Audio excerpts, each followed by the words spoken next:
Yes, I got the 4 subscriber. And I have 5 likes.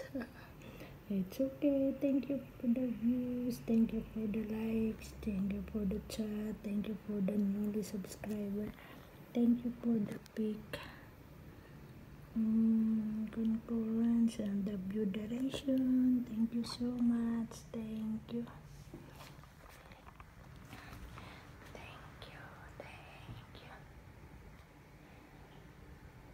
Thank you again. Thank you to all of them. Thank you to all of us. Thank you for giving us support. Thank you for all viewers, subscribers, newly subscriber, supporters, and some of them that you are still giving spend time or effort from some blogger from the beginning until now that they are supported also, and to connect in my new channel that what I have. I'm just going to go every day go.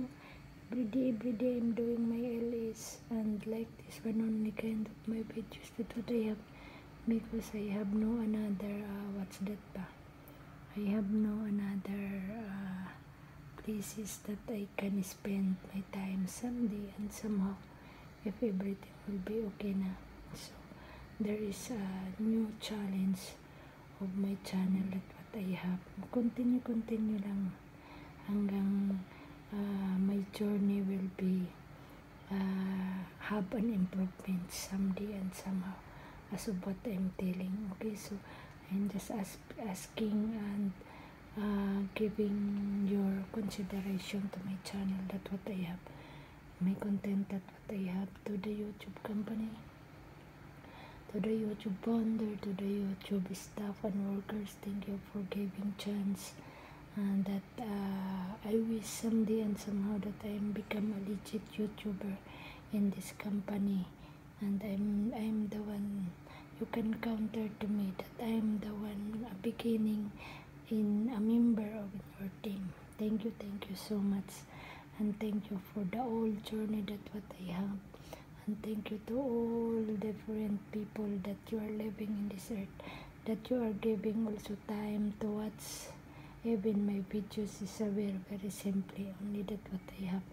Thank you very much, and to the whole families, both side of my mother and my father, sa hometown ko, all of them, my brother, my in-laws, my cousins, relative, mga nieces, mga apo-apo, that they are spend their lifetime already in the different countries, and most of them in my hometown, that you are belong also in the different categories of the social media.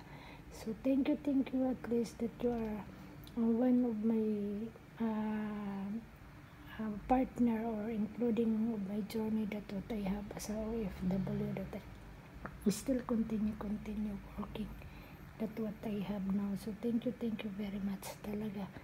And to all my employer, to my madam, the family of madam and their friends, the family of sir and their friends also, and to Cici, the friends of Cici, and coming soon for the future baby. So thank you very much. Thank you for sharing to me your blessings also to me, and to support what I need. Thank you so much for the open-minded, and I wish God knows will be provide everything to all of us, whatever we need, whatever we